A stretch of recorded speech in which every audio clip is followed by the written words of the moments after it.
ఏంట్రా బాబు తెగ ఆలోచించేస్తున్నావు? ఏం లేదురా, నేచర్ గురించి ఆలోచిస్తున్నా, ప్రకృతి గురించి. ప్రకృత ఎవర్రా? అమ్మాయి కాదురా, ఆ, ప్రకృతి అంటే నేచర్. ఓకే. కంప్లీట్గా నేచర్ గురించి అయితే ఆలోచిస్తున్నావు నువ్వు? ఆలోచిస్తున్నాను. ఓకే. ఏం లేదు, ఇండస్ట్రీస్ ఎక్కువైపోతుంది, గ్లోబల్ వార్మింగ్ పెరిగిపోతుంది, దానివల్ల ఐస్ మెల్ట్ అయిపోతుంది, సముద్రాలు పెరిగిపోతున్నాయి, సీ సీ లెవెల్స్ ఏమో ఇంక్రీజ్ అయిపోతున్నాయి. పక్కన సముద్ర ఒడ్డున జీవించే వాళ్ళకేమో కొంచెం ప్రాబ్లం ఉంది, అది నేను విన్నాను. ఏదోలే, ఇంకా అన్ని ఆలోచిస్తున్నారు, అన్ని అది అంటాడు కదా, ఇట్స్ లైక్ బటర్ఫ్లై ఎఫెక్ట్ అని, everything is inter connected each other అన్నట్టు. ఇప్పుడు ఇండస్ట్రీస్ పెరిగిపోతున్నాయి అనే పాయింట్ తీసుకొస్తున్నావు, మరి జనాభా పెరుగున్నాము మన భారతదేశం మొత్తం మీద. ఇంతమంది జనాభా ఉన్నప్పుడు కన్స్యూమర్స్ అంటే ప్రోడక్ట్ కన్స్యూమింగ్ కూడా పెరిగింది, మార్కెట్ వాల్యూ కూడా పెరిగింది. చాలా మంది వాళ్ళకి అవసరమైన ప్రొడక్ట్స్, అవసరం లేని ప్రొడక్ట్స్ కూడా అట్రాక్టివ్ కనిపిస్తే కొంటున్నారు. ఎప్పుడైతే కొండ మొదలుపెట్టి ఎక్కువ సరుకు అమ్ముడుపోతుందో మ్యానుఫ్యాక్చరింగ్ కూడా పెరుగుతూ ఉండాలి. అండ్ మోరోవర్ ఇతర దేశాలతో కంపేర్ చేస్తే మనకి మ్యానుఫ్యాక్చరింగ్ లెవెల్స్ చాలా తక్కువ ఉన్నాయని చెప్తున్నారు. ఇంకా ఇండస్ట్రీస్, మ్యానుఫ్యాక్చరింగ్ యూనిట్స్ తీసుకొచ్చే ప్రయత్నం చేస్తున్నారు. గవర్నమెంట్ కూడా అన్ని రకాలుగా సపోర్ట్ ఇస్తుంది, అలాగా ఆ ఐడియాలజీతో, ఆ థాట్తో ముందుకు వచ్చే వాళ్ళకి. మరి చేస్తున్నారు. కాకపోతే ప్రాబ్లం ఎక్కడ వస్తుందంటే మ్యానుఫ్యాక్చరింగ్లో ప్రాబ్లం లేదు, సెల్లింగ్లో ప్రాబ్లం లేదు, మార్కెటింగ్లో ప్రాబ్లం లేదు. వాడేసిన తర్వాత ఆ వస్తువుని తీసుకెళ్ళి ఎక్కడైతే పడేస్తున్నారో, ఐదర్ చెత్తకొక్కల్లో వేయడం కానీ, లేదంటే ఇసుకలో దాన్ని కలిపేయడం కానీ, మట్టిలో కలిపేయడం కానీ, లేదా మొత్తం ఈ వ్యర్థాన్ని మొత్తాన్ని సముద్రంలో మిక్సప్ చేయడం కానీ, వీటి వల్ల మనం లాస్ అవుతున్నాం. కానీ ఈ కంప్లీట్గా మ్యానుఫ్యాక్చరింగ్ యూనిట్స్ వల్ల మనకి లాస్ ఉందనేది మనం చెప్పడానికి అర్హులం కాదు ఒక రకంగా చెప్పాలంటే. అయితే వీళ్ళు అంటే మ్యానుఫ్యాక్చరింగ్ ఏదైతే ఉందో, మ్యానుఫ్యాక్చరింగ్లో ఎయిర్ పొల్యూట్ అవుతుండొచ్చు సార్, దానికి జనాలు ఎక్కువ గొడవ చేస్తారు. ఎందుకంటే ఒకేసారి అర్థం కానీ ఎప్పుడు ఆ పీల్చడం అంటే ఆ స్మెల్ మనకు తెలియదు, అలాంటి స్మెల్ బయటకు వచ్చేలాగా గ్యాసెస్ కానీ, లేదంటే కార్బన్ డైఆక్సైడ్ ఎయిర్ కానీ బయటికి రిలీజ్ చేస్తారు కదా, దానివల్ల ఎఫెక్ట్ అవుతుంది అనమాట. దాని నుంచి నీకు negative point, manufacturing unit main negative point అక్కడ పడుతుంది. అక్కడ వరకు ఎందుకు, మన లోకల్లోనే ఒక ఫ్యాక్టరీ ఉంది, పేర్లు ఎందుకు లేదు ఉంది. నువ్వు అన్నట్టు okay, well and good, okay. ఎందుకంటే మనిషి అవసరాలు బట్టి మూవ్ అవ్వాలి, సో అది ఓకే, నేను ఒప్పుకుంటాను. ఇప్పుడు మేబీ నేను చెప్పే కంపెనీలో 1400-1500 మంది ఎంప్లాయీస్ ఉంటారు, ఉండొచ్చు. దొరుకుతుంది ఆ కంపెనీ ద్వారా. నేను చెప్పని ఇట్స్ ఎన్ ఆక్వా ఫార్మ్ అంటే మేతలాటకు సంబంధించి, ఓకే. అది మేబీ ఎంత 1500 నుంచి 1800 ఎంప్లాయీస్ ఎంప్లాయ్మెంట్ కుదించారు, ఓకే, అవునా? సో ఇక్కడ సిచ్యువేషన్, నువ్వు అక్కడ 1800 మంది లేకపోతే 1600 మంది ఎంప్లాయీస్ నాలుగు, కానీ కుటుంబాలు అక్కడ ఉన్నవి. చెప్పేది వినండి, వినండి. నువ్వు అన్నట్టు ఓకే, 1800 మంది కుటుంబాలు ఓకే, ఆదరణ దొరికింది, సో వాళ్ళు ఓకే.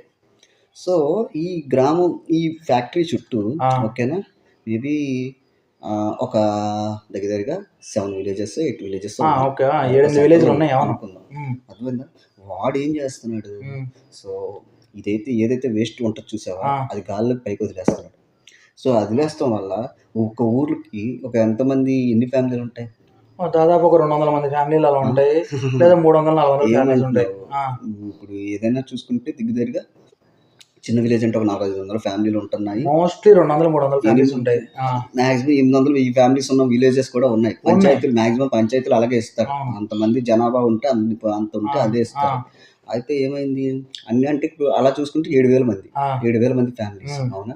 నువ్వు చూసుకున్న 1800 మందికి చూసుకుంటే ఇక్కడ ఎంతమందికి లాస్ అవుతున్నారు? ఇది లాస్ అని నువ్వు ఎలా చెప్తావు?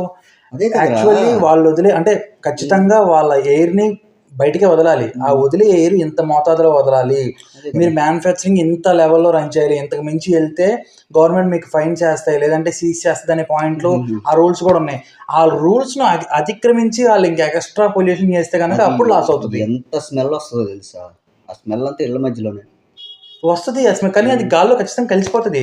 ఏదంటే ఒక మెజర్మెంట్ ఉంటుంది, ఆ మెజర్మెంట్ వరకు వాళ్ళు రిలీజ్ చేస్తే వెల్ అండ్ గుడ్, అది ఖచ్చితంగా నీకు ఎయిర్లో కలిసిపోయి ఎఫెక్ట్ అవ్వదు. ఎప్పుడు నుంచి అర్థమవుతుందా? భోపాల్ ఇన్సిడెంట్ కాడి నుంచి, అవునా, మిథైల్ ఐసోసైనైడ్ అని చెప్పి, మిథైల్ సైనైడ్ సంథింగ్ ఎంత, అది అలాగే ఒక 2-3 ఏళ్ల క్రితం వైజాగ్ లో కూడా ఇష్యూ జరిగింది. ఏంటంటే ఏం లేదు అబ్బాయి, నేచర్ని ఎఫెక్ట్ చేస్తే మనల్ని ఎఫెక్ట్ చేస్తుంది. అది చేస్తుంది, అది అందరికీ తెలుసు. అందుకనే ఓ పక్కన 50% జనం ఇలా ఉంటే మనిషి ఏంటంటే ఎలాగది ఇండస్ట్రియల్గా ఆధునికత కోసం పరిగెడుతూ అర్థమైందా తన యొక్క మూలాలు మర్చిపోతున్నాడు. అవును, ఎక్కడి నుంచి వస్తున్నావు, ఏం తింటావు, మూలాలు మర్చిపోతున్నాడు. తన నేచర్ని డిస్టర్బ్ చేసేస్తున్నాడు. ప్రతి ఒక్కరు డిస్టర్బ్ చేస్తున్నాడు. నేను డిస్టర్బ్ చేస్తాను, నువ్వు డిస్టర్బ్ చేస్తాను, అందరూ డిస్టర్బ్. దానికి సెపరేట్ కౌన్సిల్స్ ఉన్నాయి. ఆ కౌన్సిల్స్ పరిధిలో జరుగుతుందా లేదంటే అంతకు మించి ఎక్స్ట్రా జరుగుతుందా అనేది కూడా వాళ్ళు క్యాలిక్యులేట్ చేస్తారు. ఆ క్యాలిక్యులేషన్ పరంగానే జరుగుతూ ఉంటుంది. మోస్ట్ ఆఫ్ ది కంపెనీస్ ఆ మెజర్మెంట్స్ని బేస్ చేసుకొని వాళ్ళు వర్క్ చేస్తారు. అంతకు మించి పరిమితిలో వాళ్ళు వదలరు.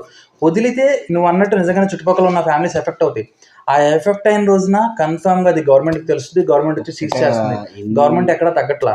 ఇప్పుడు వాళ్ళు ఇన్ని నామ్స్ ఇచ్చినా ఏమి ఇచ్చినా సరే ఒక ఇండస్ట్రీ పెట్టాడంటే పొల్యూషన్ ఉంటుంది. మరి ఖచ్చితంగా నువ్వు ఇండస్ట్రీ లేకపోతే మనం ఎలా ఎదుగుతాం? ముందుకు వెళ్ళాలి అంటే మనకి మ్యానుఫ్యాక్చరింగ్ యూనిట్స్ పెరగాలి, ఇండస్ట్రీస్ పెరగాలి, మనకి ఐటమ్ ఏదైందో అది మ్యానుఫ్యాక్చర్ అయి తయారవ్వాలి, మార్కెట్లోకి రావాలి. దాని గురించి ఇంకేమైనా కొత్తగా ఆల్టర్నేట్గా ఆలోచించాలి. అంతేగాని నేచర్ డిస్టర్బ్ చేసుకుని ఇండస్ట్రీలు పెట్టేసి ఆలోచించట్లేదని నువ్వు ఎలా అనుకుంటున్నావు? ఇప్పుడు ఒకప్పుడు మనం ప్లాస్టిక్ ప్లేట్స్ లేదంటే ఇంకోటి వాడేవాళ్ళం. ఇప్పుడు అంతా నీకు అది నేచర్ రిలేటెడ్ ప్లేట్స్ తీసుకొస్తున్నాయి, పేపర్ గ్లాసెస్ పట్టుకొస్తున్నాయి. నీకు మల్టిపుల్ వేరే వేరే వేస్టేజ్ నుంచి మళ్ళీ రీసైక్లింగ్ చేసి కొత్త ప్రోడక్ట్స్ తయారు చేస్తున్నారు. వీలైనంత వరకు వేస్ట్ కానివ్వకుండా దాన్ని ఏదో రకంగా యూజ్ చేసే ప్రయత్నం చేస్తుంది చాలా మంది గవర్నమెంట్. అవునే రీసైక్లింగ్ చేస్తుంది, రీసైక్లింగ్ ప్రాసెస్ చేస్తుంది. అవును చేస్తారు. అప్పుడు ఎంత తగ్గినట్టే కదా పొల్యూషన్. అవునులే, కానీ జరగాల్సిన డ్యామేజ్ జరిగిపోతుంది కదా. డ్యామేజ్ జరుగుతుంది కాబట్టే తొలెడుగు వేశారు. ఇప్పుడు కాదు, ఒక 5, 6, 7, 8 ఏళ్ళ క్రితం తొలగడు. ఇప్పుడు చాలా మంది వాటర్ నుంచి మిషన్ ఎలా రన్ అవుద్ది అనేది పట్టుకొస్తున్నారు. వాటర్ నుంచి కరెంట్ అంటే హైయెస్ట్ రేంజెస్లో కాదు, మీడియం రేంజెస్లో కూడా, అంటే చిన్న చిన్న పల్లెటూరులో కూడా వాటర్ని యూజ్ చేసి ఎలా జనరేట్ చేయాలి, పవర్ని ఎనర్జీని ఎలా జనరేట్ చేయాలి, ఇవన్నీ తీసుకొస్తున్నారు. కొత్త టెక్నాలజీస్, జాపనీస్ టెక్నాలజీస్ కానీ లేకపోతే డిఫరెంట్ కంట్రీస్ నుంచి మల్టిపుల్ టెక్నాలజీస్ వాళ్ళ ఐడియాలజీస్ని తీసుకొని వాళ్ళు ఖచ్చితంగా చదివి అది మన నేచర్ని బేస్ చేసుకొని, అంటే మన ఇండియాకి ఒక అట్మాస్ఫియర్ ఉంటుంది, క్లైమేట్ ఉంటుంది, ఆ క్లైమేట్ బేస్ చేసుకొని దాన్ని మళ్ళీ రీడిజైన్ చేసి రీమోడల్ చేసి దాన్ని మన మార్కెట్లోకి రిలీజ్ చేస్తున్నారు. అన్ని రకాలుగా ప్రయత్నాలు చేస్తున్నారు. మనం ఒక 50 to 60% ఇది చేస్తున్నాం అని అనుకుంటున్నాం. కానీ మనకు తెలియకుండా ఒక 40% or 30% మనకి తెలియకుండా ఈ నేచర్ని, అట్మాస్ఫియర్ని కాపాడడానికి, ఈ క్లైమేట్ని ఇంకా బెటర్ చేయడానికి చాలా కంపెనీస్, చాలా ఆర్గనైజేషన్స్, ఒక రకంగా అలాంటి ఆర్గనైజేషన్స్కి గవర్నమెంట్ కూడా సపోర్ట్ చేస్తుంది. ఇవన్నీ ముందుకొచ్చి మనకు కనిపించకపోవచ్చు, రోజు మన కళ్ళ ముందు వాళ్ళు చేస్తున్నట్టు కనిపించకపోవచ్చు, కానీ ఖచ్చితంగా మనకు కనబడకపోయినా వాళ్ళు ఎక్కడో ఉండి ఈ నేచర్ని బాగు చేస్తున్నారు. అలా అని మనం పాడు చేద్దాం అనేది పాయింట్ కాదు. అనుకోకుండా జరుగుతూ ఉంటాయి, కానీ దానికి కావాల్సిన క్యూర్ అనేది కూడా పక్కన జరుగుతుంది. బట్ ఏంది ఇంతకుముందు పిచ్చుకలు కనబడేవి, ఇప్పుడు కనబడుతున్నాయా? అది డ్యామేజ్. అవునా, నేచర్లో డ్యామేజ్ అయింది కాదంట్లా నేను. ఏంటంటే నేచర్లో బ్రతకడం అంటే మనం ఒకళ్ళే బ్రతకడం కాదు, మనతో పాటు చిన్న చిన్న ఈ చీమలు ఉంటాయి, పురుగులు ఉంటాయి, అవి కూడా వాటికి కూడా రైట్ ఉంది, బతికే రైట్. ఓకేనా? సో నా ఆలోచన ఏంటి, నువ్వు చెయ్యి, నువ్వు ఏదైనా ఎంత ఆధునికతగా నువ్వు ఎదుగుతావో ఎదుగు. ఒకప్పుడు ఏదైనా చిన్న ఫంక్షన్ జరిగితే అసలు ఎన్ని కాకులు చూసి, ఇప్పుడు కాకు చూడటం అంటేనే ఒక రకం అయిపోయింది. ఆధునికత ఎంత డెవలప్ చేసుకో, బట్ ఏంటంటే ఎదుటోడికి ఇబ్బంది కలగకుండా చేసుకో అనేది నా పాయింట్. నువ్వేమని చెప్తావు? ఇండస్ట్రీ అవును, నువ్వు ఖచ్చితంగా ఇప్పుడు మనం జీడిపిలో 4th ప్లేస్లో ఉన్నామంటే త్రూ ఖచ్చితంగా సపోర్ట్ చేసి చేయడం నేను కాదంటా. బట్ నా ఆలోచన ఏంటి, మనతో పాటు మిగతా జీవులకు కూడా రైట్ ఉంది కాబట్టి, సో వాటికి ఇంకా డ్యామేజ్ కాకుండా ఉన్నవి అంతరించిపోయినాయి, ఎలాగో అంతరించిపోయినాయి, ఇంకా మిగతా అంతరించిపోకుండా, అర్థమైందా? గవర్నమెంట్ ఏమన్నా వీటికి సంబంధించి తీసుకొని వాటిని సురక్షితంగా చేస్తున్నాయి. గవర్నమెంట్ చాలా రకాలుగా ట్రై చేస్తుంది. మల్టిపుల్ ఆర్గనైజేషన్స్ ఉన్నాయి. ఈవెన్ మన అంబానీ గారి చిన్న కొడుకు కూడా అనంత్ అంబానీ ఆయన కూడా ఒక సెపరేట్ ఫారెస్ట్ లాగా వంతారా అని పేరు పెట్టి మల్టిపుల్ యానిమల్స్ని అక్కడ పెట్టి ఆయన సెక్యూర్ చేస్తున్నారు. వాటికి ట్రీట్మెంట్ కానీ ఫుడ్ కానీ అన్నీ ఆయన చూసుకుంటున్నారు. రీసెంట్ 6 to 7 months బ్యాక్ అనుకుంటా, ఈవెన్ మన నరేంద్ర మోడీ గారు కూడా ఒకసారి విజిట్ చేసి రావడం జరిగింది. చాలామంది ఇంటర్నేషనల్ సెలబ్రిటీస్ కూడా జస్ట్ అసలు ఎలా ఉంది, ఎంత బాగా మెయింటైన్ చేస్తున్నారు, ఇది కరెక్టా కాదా, మనం వీడియోస్లో చూసింది, ఆన్లైన్లో వాళ్ళు చూపించింది ఎంతవరకు నిజమనేది తెలుసుకోవడానికి వచ్చి చూసి చేసింది.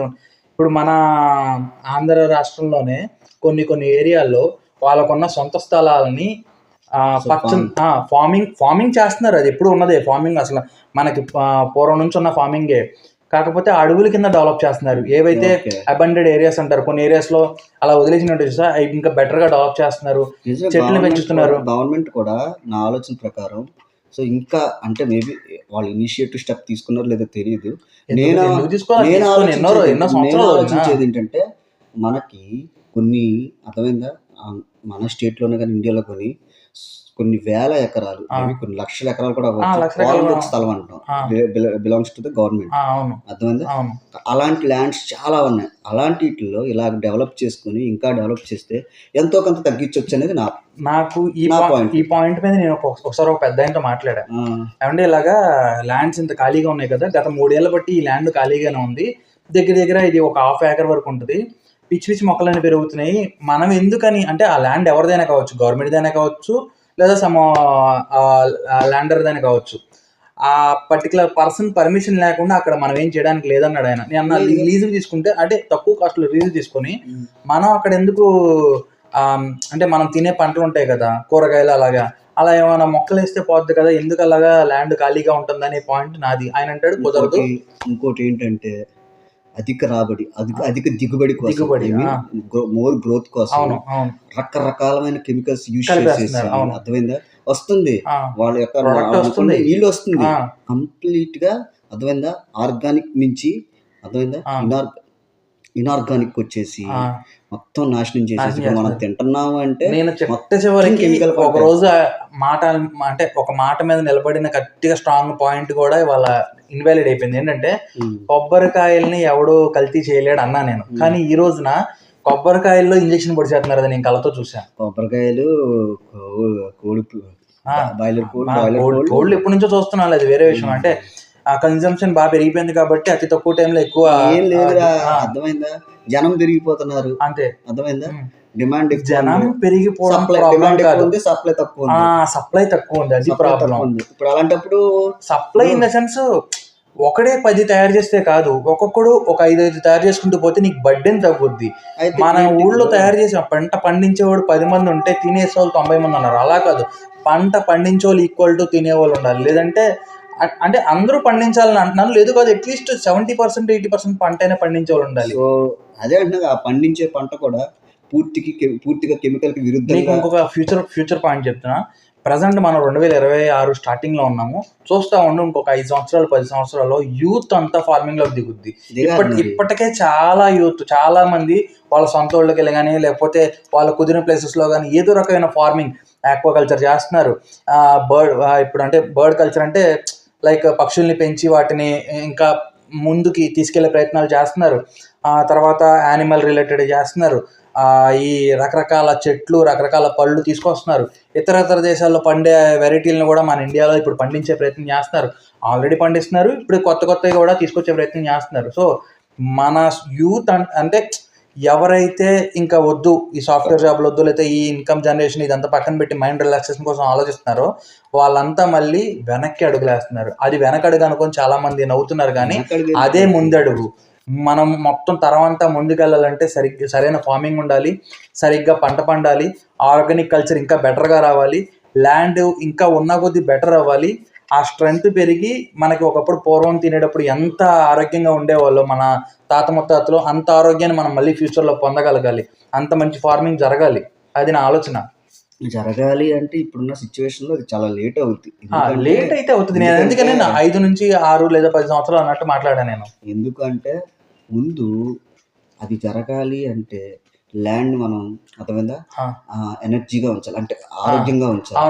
ఆరోగ్యంగా ల్యాండ్ ని మన భూమిని ఆరోగ్యంగా ఉంచాలంటే ఈ ప్లాస్టిక్ కవర్స్ ఏ అయితే ఉన్నాయో ఆపుతున్నారు. నేను రీసెంట్ టైమ్స్ లో చూసా, ఎక్కడికి వెళ్ళి ఏదైనా కొని ఇవ్వండి ఇవన్నీ ఎలా పట్టుకెళ్తాం, కవర్ ఇవ్వండి అంటే క్యారీ బ్యాగులు తీయట్లేదు, అసలు మార్కెట్లోకి రావట్లేదు, ఒకవేళ వచ్చినా సరే మేము యూజ్ చేయట్లేదు, క్యారీ బ్యాగ్ అడగొద్దని చెప్పి కూడా కొన్ని చోట్ల నీట్గా పోస్టులు పెడుతున్నారు. ఈవెన్ మొన్న కొబ్బరి బొండం దానికి వెళ్తే, అంటే ఒక కొబ్బరి బొండం తాగడానికి వెళ్తే వాళ్ళు అన్నారు కొబ్బరి బొండం అలాగే తాగాలి, లేదంటే బాటిల్లో పట్టించేస్తా ఉన్నారు. అదేంటంటే స్టాల్ ఉంటాయి కదా, స్టాల్ ఇప్పుడు ఎక్కడ సంవత్సరం అయిపోయింది ఆపేసి, ఆ ప్లాస్టిక్ స్టాల్ వాడలేదు ఇదివరకు లాగా, స్టాల్ ఆపేసాం, మేమే కొండం ఆపేసాం, జనాలు కూడా మేము అది ఎంకరేజ్ చేయట్లేదు అని చెప్పేసి మంచి కొబ్బరి బండం అమ్మే వాళ్ళకి కూడా అది అర్థమయ్యి వాళ్ళు దాన్ని పాటిస్తున్నారు. నా ఆలోచన ఏంటంటే అబ్బాయి గవర్నమెంటే కాదు, గవర్నమెంట్ జనాలు తీసుకుంటున్నారు. గవర్నమెంట్లోనే అదేంటి దాన్ని ఏమంటాం, ఇది ఒక ఇది రావడం కాదు, ప్రతి పౌరుడు కూడా ఇది నా బాధ్యత, అర్థమవుతుందా, ఈ ఈ ఈ సమాజం అనేది, ఈ ప్రకృతి అనేది నా బాధ్యత. సో గవర్నమెంట్ ఎలాగో హెల్ప్ చేస్తుంది. పెద్ద పెద్ద గేమ్ ప్లేయర్స్ ఆల్రెడీ వీటన్నిటిని జనాలకు అలవాటు చేసేసారు. ఏది చేసేసారు, నెగిటివ్ అలవాటు చేశారు. దాన్ని పాజిటివ్ గా మార్చడానికి కొన్ని ఏళ్ళు టైం పడుతుంది. ఆల్రెడీ ఒక 10 ఏళ్ళు 15 ఏళ్ళు బట్టి మార్చడం స్టార్ట్ చేశారు. ఇప్పుడు మనం అది ఆ మార్పు కళతో చూస్తున్నాం. ఇంకా బెటర్గా వెళ్తుంది. ఇప్పుడు ఒక 30% ఉందనుకో, అది 50కి 70కి 90కి అలాగా within span of 5 to 10 years లో జనాలందరికీ ఒక రకమైన ఆలోచన వస్తుంది. ఓకే, ఒకప్పుడు మనం దీనికి పలానా ప్లాస్టిక్ వాడేవాళ్ళం, ఇవాళ దీనికి ఆల్టర్నేటివ్ వాడుతున్నాం, ఓకే బెటర్ అయ్యాం మనం. ఆ రకంగానే మన భూమి కూడా స్ట్రాంగ్ అవుతుంది, స్ట్రెంగ్త్ పెరుగుతుంది. మంచి ఆర్గానిక్ ఫుడ్ని మళ్ళీ మనం ఫ్యూచర్లో తినబోతున్నాం. మంచి మంచి కల్చర్స్ అయితే చేస్తున్నారు యంగ్స్టర్స్ వచ్చి. ఒక రకంగా చెప్పాలంటే నేను ఈ మధ్యన ఎక్కడో ట్రైన్లో వెళ్తున్నప్పుడు ఎవరో మాట్లాడుకుంటుండే విన్నా, ఇలాగ మా ఊర్లో ఇక్కడ చదువుకొని సిటీకి వెళ్ళి అక్కడ ఏవో ఒక 5 years 6 years జాబ్ చేసుకున్న వాళ్ళు మళ్ళీ రిటర్న్ వచ్చి ఇక్కడ మాకు ఊళ్ళో ఫార్మింగ్ చేస్తున్నారు. వాళ్ళ వల్ల మంచి టెక్నాలజీ అర్థమవుతుంది. అంటే తెలియని వాళ్ళకు కూడా టెక్నాలజీ తెలుస్తుంది, ఎలా పండించాలి, ఎంత మోతాదులో పండించాలి. ఒకళ్ళైతే నాకు చెప్పారు, అసలు దీంట్లో నేను ఎటువంటి యూరియా తప్ప, అంటే బేసిక్ యూరియా ఏదో ఉంటుంది వీళ్ళు కలుపుకుండేది, వీళ్ళు తయారు చేసుకుండేది, అది వరకే కలుపుతాము, అది కూడా వాటర్లో మిక్స్ చేసి కలుపుతాము. అంతేగాని ఎటువంటి కెమికల్స్ మేము దాన్ని స్ప్రే చేయము, మాకు ఇంతే దిగుబడి వస్తే వచ్చినంత వరకు చాలు, వచ్చినంత వరకు ఇస్తాం అనే పాయింట్ నేను ఒక పర్టికులర్ పర్సన్ దగ్గర అయితే విన్నా. చదువుకున్నాడు వ్యవసాయం చెప్తే ప్రపంచాన్ని మారుతుంది. అంటే చదువుకోవడం ఇన్ ద సెన్స్ ఇవాళ సమాజం, ఇవాళ పరిస్థితులు ఎలా ఉన్నాయి, సిచ్యువేషన్స్ ఏంటి, దానికి అనుగుణంగా అసలు ఎలాగ మనం దీన్ని కల్టివేట్ చేస్తే బాగుంటుంది, ఈ అగ్రికల్చర్ని ఇంకా బెటర్ వేలో అలా తీసుకెళ్ళచ్చు. ఎంతసేపు దిగుబడి మీదే కాకుండా దాని స్టాండర్డ్ మీద కూడా కాన్సన్ట్రేషన్ చేసే తరం ఇప్పుడు స్టార్ట్ అయింది, వస్తుంది. పాలల్లో మంచి మంచి పాలు వస్తున్నాయి. అలాగే మనం తినే కూరగాయల్లో కూడా ఆర్గానిక్ కూరగాయలు కొన్ని చోట్ల పండుతున్నాయి, ఇంకా కొన్ని చోట్ల అప్గ్రేడ్ అవ్వాల్సిన అవకాశం అయితే ఉంది. ఇంకా దీని గురించి నువ్వు ఇంకేం చెప్పాలనుకుంటున్నావు? ఏదైనా దీంట్లో నెగిటివ్ పాయింట్ ఉందా, దీన్ని ఇంకా ఏమైనా మార్చే ప్రయత్నమా?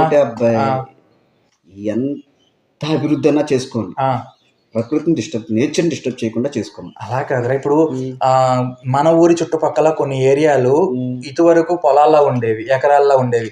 ఇవాళ వాటిని బిట్లు చేసేసి, అంటే మొక్కల కింద కట్ చేసేసి వాటిని వెంచర్స్ కింద తీసి అమ్ముతున్నారు అనమాట. అంటే కొంతమంది ఎలా ఆలోచిస్తున్నారంటే దేని మీద లాభం వస్తే దాని మీదకి వెళ్ళే ప్రయత్నం. అప్పుడు అందరూ ఇలాగే ఉండరు కదా, ఇప్పుడు చేతుకున్న 5,000 కూడా ఒకే సైజులో ఉండవు, ఒకేలా కనిపించవు కూడా.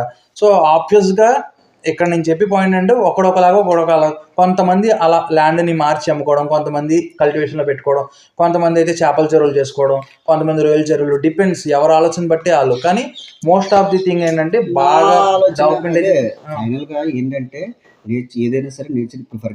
దాని మీనింగ్ ఏంటి, నువ్వు ఏదైనా చేసుకో, అర్థమైందా, ఈ ప్రకృతిని డిస్టర్బ్ చేయకుండా. అంటే నువ్వు ఆ యాక్వానే చేస్తున్నావు, కెమికల్స్ కలిపేయకుండా, లేదా ఫార్మింగ్ చేస్తున్నావు, అగ్రికల్చర్ చేస్తున్నావు, ఆర్గానిక్ గా చేసుకో. అలా చేసుకుంటే ఇంకా దీని యొక్క ఇది పెరుగుతుంది, స్టాండర్డ్ పెరుగుతుంది, ఆ ల్యాండ్ యొక్క స్ట్రెంగ్త్ పెరుగుతుంది. సో పోను దాని నుంచి వచ్చే ఉత్పత్తి ఇంకా బెటర్ గా ఉంటది, క్వాలిటీగా ఉంటది. అంతేనా నీ ఆలోచన? నా ఆలోచన అదే ఫైనల్ గా, అర్థమవుతుందా?